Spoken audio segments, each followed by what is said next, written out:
বনি খুঁজিয়া খুঁজিয়া কোনখানি তব দেখা না পাই।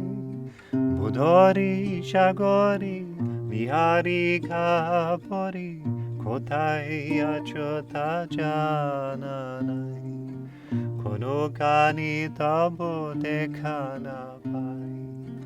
বনি ও বনি খুঁজিয়া খুঁজিয়া কোনখানি তব দেখা না পাই। বুধরে সাগরে নিহারিকা পরে কোথায় আছো তা জানা নাই। কোনখানি তব দেখা না পাই। যে তোমারি ভালোবাসি তার কথা ভাবিতে নাহি কি কোনো ব্যাকুলতা।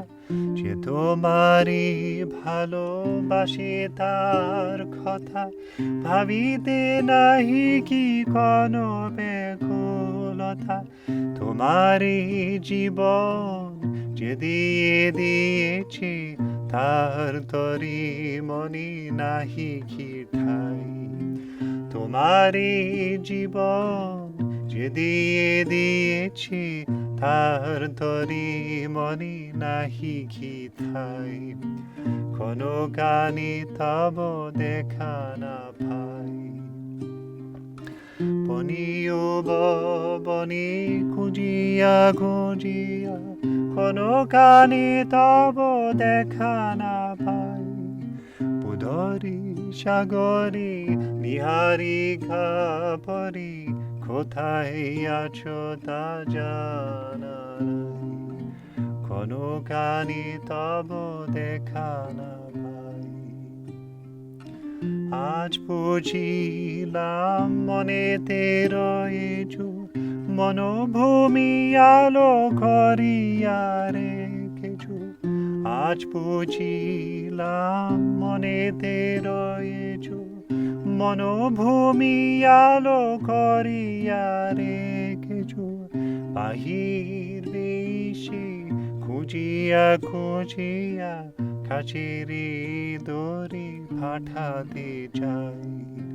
বাহির দেশে খুঁজিয়া খুঁজিয়া কাছের দরে পাঠাতে চাই। কোনখানি তব দেখা না পাই। বনি ও বনি খুঁজিয়া খুঁজিয়া কোনখানি তব দেখা না পাই। বুধরে সাগরে নিহারিকা পরে কোথায় আছো তা জানা নাই। কোনখানি তব দেখা না পাই।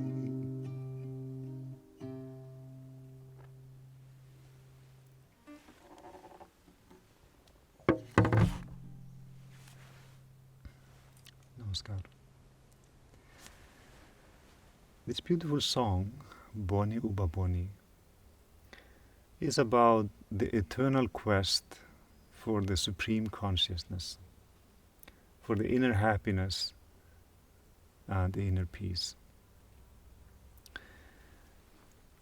Vane Upavane, khuṋjiyá khuṋjiyá, কোনখানি তব দেখা না পাই। Bhúdhare ságare, niiháriká pore, Kotháy acho তা jáná নাই.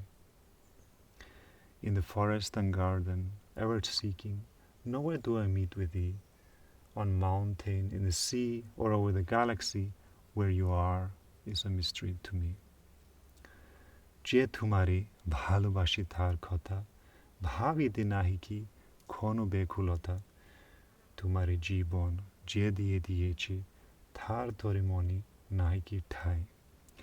One who is in love with you, his words to consider, aren't you curious a little? One whose life has been offered in your mind, is there no place for him? আজ বুঝিলাম মনেতে রয়েছো মনোভূমি আলো করিয়া রেখেছো। বাহির বিশ্বে খুঁজিয়া খুঁজিয়া কাছের দূরে পাঠাতে চাই. Today I've understood that you've stayed in the mind the psychic realm you kept making bright, always searching the world outside, I would send away the one who remains nigh. So sometimes we are searching for that infinite happiness outside, and we will not find it anywhere. We will find a temporary happiness in food, in clothes, in people around us, which is also important. And we should enjoy that temporary happiness and smile and enjoy our life. But we should enjoy it with the feeling that the life, everything around us, is the expression of that supreme consciousness. Now, in this poem is expressing, I was searching for you inside and outside, in the far distant nebulae, in the mountain caves. But where are you? I could not find you. So, so the first stanza, the devotee or the spiritual seeker is searching outside, to the point that he is feeling frustration. So in the second stanza is addressing the Supreme directly.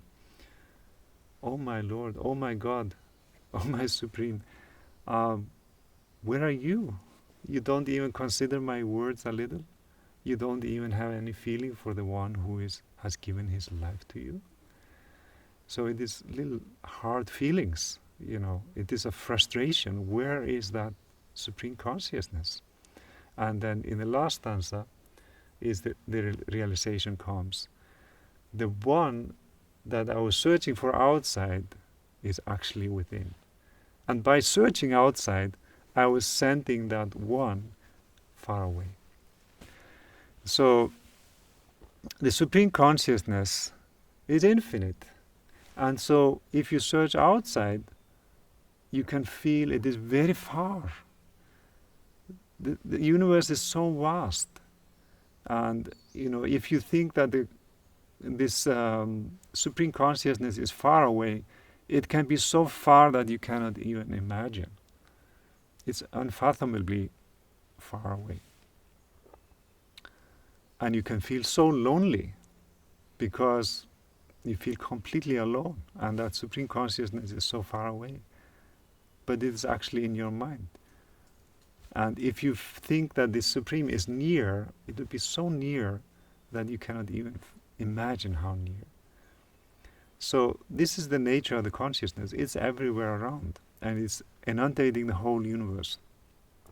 So if you think it's far away, it can become so far away.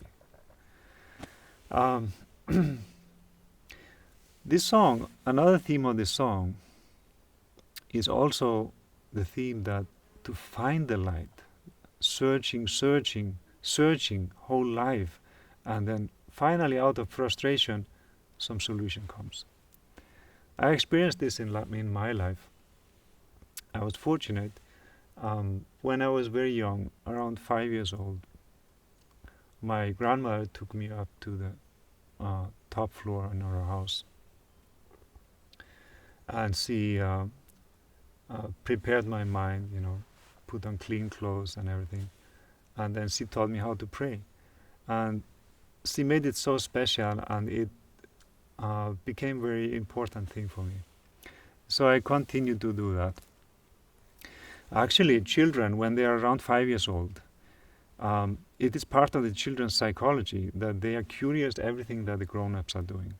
So if the people around them are talking about God, they will also be curious. What is this God? What is the Supreme that they are talking about? And if they learn meditation at that time, when they're just 5 or 6 years old, the mind is so innocent. So for them to imagine that the Supreme Consciousness is all around, it's in the trees, it's in the bird song, their imagination is so vivid. So if they learn meditation at that time, it can foster the feeling of that I am loved, I am being loved, that Supreme Consciousness loves me and is near to me. So it's very important to, if you have children, you can teach them Bhavanam Kevalam, meditation, and explain that it's a loving consciousness which is all around, all around. So I grew up having that feeling that the Supreme was near and I could communicate with it. It was important. But when I became teenager, the mind becomes more analytical and you start to ask all kinds of questions. Where am I going? What's the purpose of this life? Where am I heading? What happens after death? And I couldn't really find any good answers. Not answers that really satisfied my heart. And I became so busy in school, and which drove me to the point that I couldn't relax. And that's why I had a lot of nightmares, same nightmare 3 nights in a row.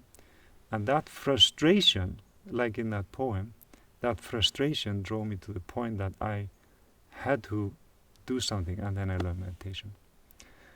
But also that winter, I remember one midnight I came to the starry night and I was thinking, I was looking up to the star and asking if there is a Supreme Consciousness, if there is God, there must be something more in this life than just being busy.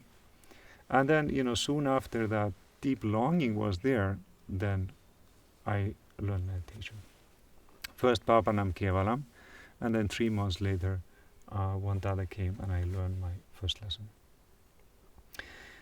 In other sutram it is said, Muktya Kankshaya Shad Guru Prapti. It means that when the desire is intense, then the Guru will appear. And so we have to make that desire strong to feel that infinite consciousness. And then we can realize, like in this poem, that all along the Supreme Consciousness was and is within. And it is the part of our mind. It is part of our being. The Supreme Consciousness is part of our being, which is giving effulgence and inspiration to everything in our life. So the quest will continue because this life is a quest. This life is the search for that infinite consciousness. And we move on, and we try to go deeper and deeper, inner and inner, and really find that essence within our mind.